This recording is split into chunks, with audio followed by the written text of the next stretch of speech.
Hey everybody, we've got what I am hoping will be an easy one tonight. What we've got here is a 2008 Jeep Grand Cherokee. It's the all-wheel drive with the 3.7 V6, and this one needs a water pump. It's leaking just a little bit, nothing super crazy, but they want to get to it before it gets too bad. So that's what we're doing tonight. Should be relatively easy. There's nothing really in the way for this. Just drain the coolant, replace the pump, fill the coolant, bleed, done. The water pump itself, this is just a Duralast. It's, I think it was 65 bucks. It's a pretty sizable assembly actually, compared to like a TJ, which is what I'm used to working on. Comes with a seal, which it's an okay seal, but I will probably RTV around the seal as well, just to be safe, because it doesn't look all that great. As for the actual swap itself, you can see we don't have a fan here. It's an electric fan, so pulling that out should be no problem. We'll just have to pull the belt off, and then this is our water pump assembly right here.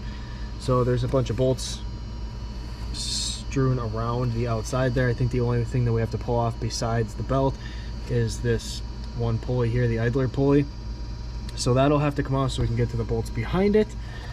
And other than that, it should just kind of pop right off. We are going to drain the coolant first because I don't want to dump it all over the floor when I pull the water pump off.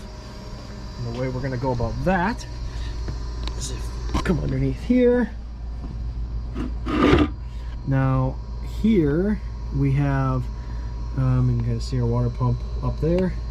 This is the radiator down here, and this little valve right here with the little spigot off the bottom, that is to drain the radiator. So I've got a bucket under here. I don't have a ton of room because we're not up on a lift, so this is probably a 2-gallon bucket. I'm not sure how much that's going to take, but if it's too much, I can always just close the plug, empty my bucket, and keep going. So we're going to drain that first, and then once everything's drained, we'll go ahead and pull everything else off.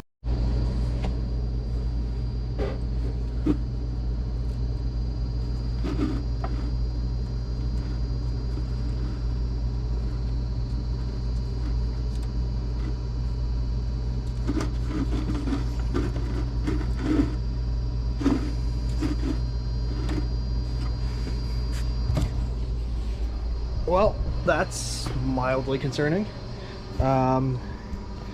Just open that up and there is no coolant inside. We do have coolant in here, but it is very bubbled, and this vehicle has been sitting for probably 2 hours since I brought it in here. So we've definitely got something going on here. So I guess we're just going to start pulling that apart, and whatever happens, happens. So the first thing you're going to need is a 15mm, either a box end or a socket on a ratchet here. And see if I can set this down so we can still see. So all I'm going to do is apply a little tightening tension on this. It'll roll the tensioner, and then belt pops off. You may want to take note of the orientation of that belt. Sometimes there is a sticker somewhere in the engine bay. This one doesn't have it, but you may want to take a picture or just kind of make a mental note of where that goes. Next thing you're going to want to take off is this idler pulley here. That is also a 15mm, so I'm just going to go ahead and break that loose, and that should come off relatively easily. And then once this is off, we can get to all of the rest of the bolts for the water pump itself. Set that up out of the way. And if we look at our other pump here, we can see that there's 1, 2, 3, 4, 5, 6, 7, 8 of them. And in here, we've got 1, 2, 3, 4, 5, 6, 7, and then there's one way down underneath over here. That's 8 there. So those are not a 15. Those are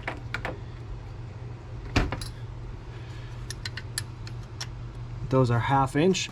So I'm going to throw a ½ inch onto either a ratchet or impact and then zip all of those off.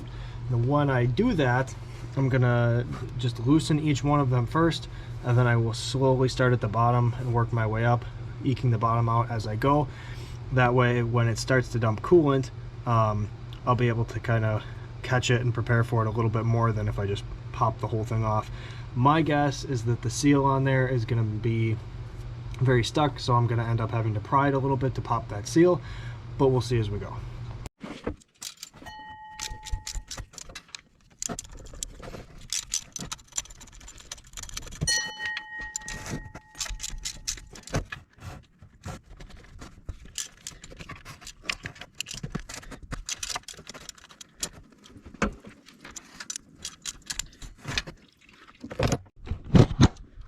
Okay, so after pulling, I started up here, cracked this one loose, then this one, I worked my way around, and when I cracked this one here that was behind the idler pulley, I started getting a little bit of leaking out of the bottom. So I tightened that one back up. I'm going to go ahead and loosen the rest of them, see if I have any similar results, and then from there I can start actually draining everything.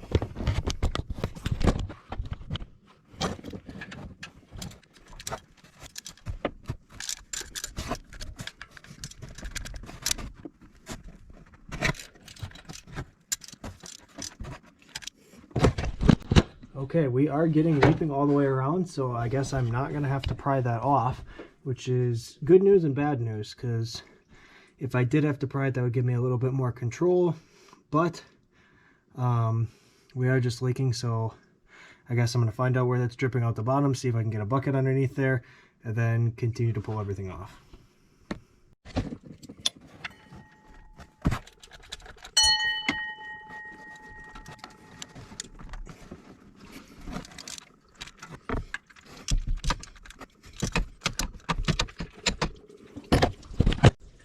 Okay, all of them are loose, and you can see we're kind of pouring pretty heavily out of the top side up here, actually, which seems kind of strange, but it's coming out of this top corner, and it looks like a portion of it at least is landing in our bucket, so hopefully minimal cleanup there.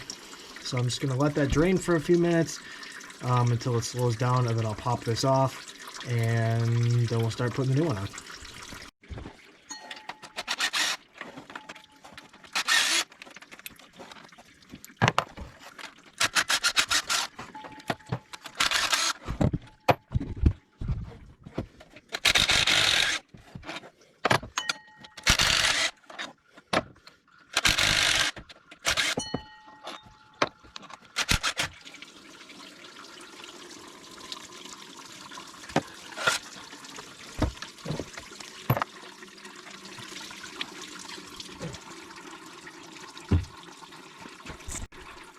And you see, as I pulled that last bolt up here, it all just kind of rushed out. So a little bit of a mess, but nothing too terrible. It is just coolant. You can see I've got some residue on here from the original seal. I'm not really surprised that it was leaking. It does not look like it was in that great of shape anymore. It's probably the original seal on this engine. So we've got the old one and the new one. Yeah, this seal was not doing too much sealing anymore.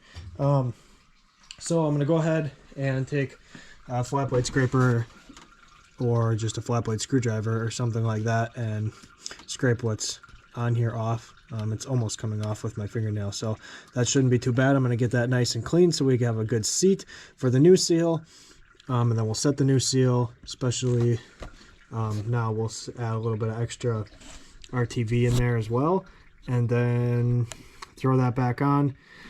One thing to note was that there are 3 longer bolts here, and the rest of them were these shorter ones. The 3 longer ones came from the one off of the side here, and the two uppers off of the side here. The center one on the top was the short one. And if you look, you can see that this top one has threads right away, as do most of the other ones. The ones that don't have threads right away were where the longer bolts came from, but it was this one at almost 3 o'clock, and then this one at like 9:30 and 10:30 or 11 o'clock. Those are where my long bolts came from. The rest of them were the shorter ones. All right, so we've got our new water pump here, and this is the seal. It can really only fit in there one way. There's a little nub on this side and a little nub on this side. It is kind of a funky shape, so it can really only go in one way. It's going to have this square side down, and then there's kind of a little triangle on the top, and that's going to go up. So I think it does seem like it kind of presses into this channel a little bit, which is okay. So I'm going to go around, press this into here, and then once I have it pressed in all the way, see, even pressing that in, this isn't lining up as well anymore. So definitely we'll be adding RTV to this.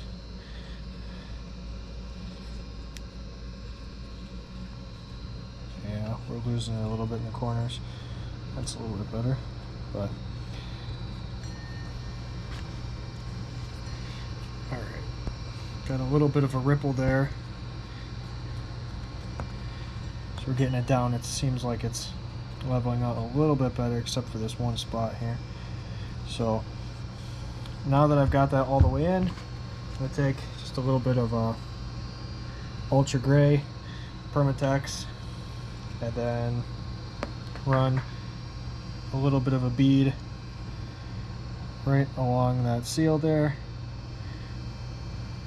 Don't want to get it on the inside because I don't want it to really mix with the coolant in there too much. So I'm going to do my best to just kind of make a little bit of a contact patch along the whole outside of this gasket here.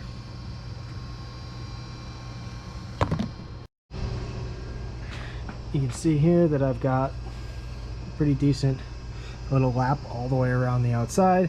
I don't think it's going to hurt anything if I get a little bit on the inside, but I didn't want to interrupt any of those flowways or anything like that, so I tried to keep it just to the outside. I think with the fresh seal and with this RTV on there, should be plenty good. So set you right there and get this all lined up, and then we'll take one of the shorter bolts, which is the very top one, and slide that through.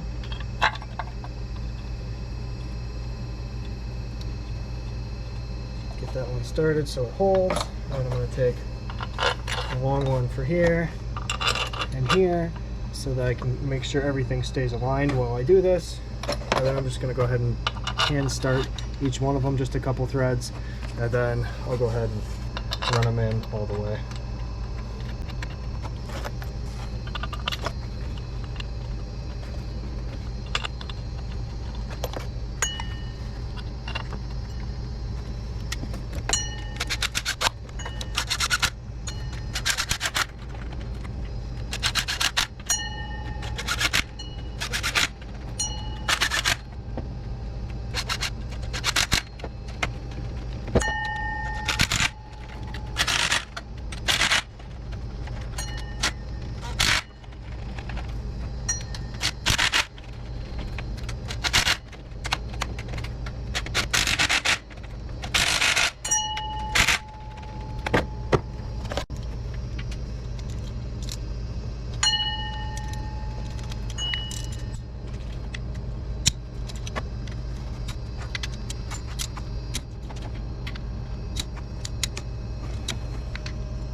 Alright, and simple as that, we've got the new one in. By setting all the bolts and kind of pulling them in evenly, that helps to make sure that the seal itself seats evenly. You can see we've got a little bit of RTV sneaking out around the edges there, which is perfect. That's just what we want. So the next step is to throw the tensioner pulley, or not the tensioner pulley, the idler pulley back on over here. and then we can throw the belt back on and then fill it with coolant. Now before I do the coolant, I am going to get in contact with the owner and see if they want to do a little bit more. Coolant did not look super healthy, and if it was mine, I would flush all of the coolant and refill. They may or may not want to do that, but I will check with them before I go ahead and do that. But first we will get everything assembled here, then we can go about the coolant afterwards. So we've got the belt back on. Easy enough just to look up a quick diagram for it. Same process as pulling it off in reverse. Just kind of loop it around everything, except I didn't loop it around the AC pulley here. And then as I tightened this to pull tension off of it, I was able to slide it around that pulley. Make sure that you're fully seated on the new water pump pulley. Mine wanted to sit way far back, but I just kind of took a little bit of tension off, scooched it forward to the edge. It'll seat itself where it wants to be once you start the engine, but better to have it close to where it's going to be. So the owner is going to take it and get it fully flushed with that coolant looking the way it was. I can't do that here, so they're going to take it and have it actually done. So for now, I'm just going to refill what I've drained. So right in there. And the cool thing about this system is it actually has a bleeder plug right here, and that's a giant Allen, which I didn't have. Conveniently enough, I did have a T50, which fits in there perfectly. I was just able to pop that out, and then I'll fill it and let it bleed as I go. When we start coming out of there, then the system is full, and that's really all you got to do for these. It's kind of nice.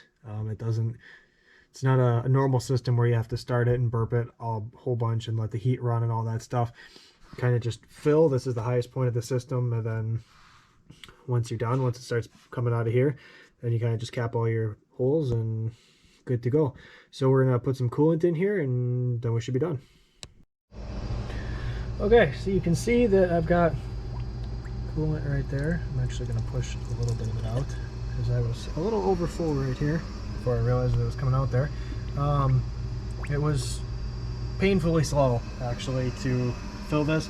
What I found helped was just massaging this tube.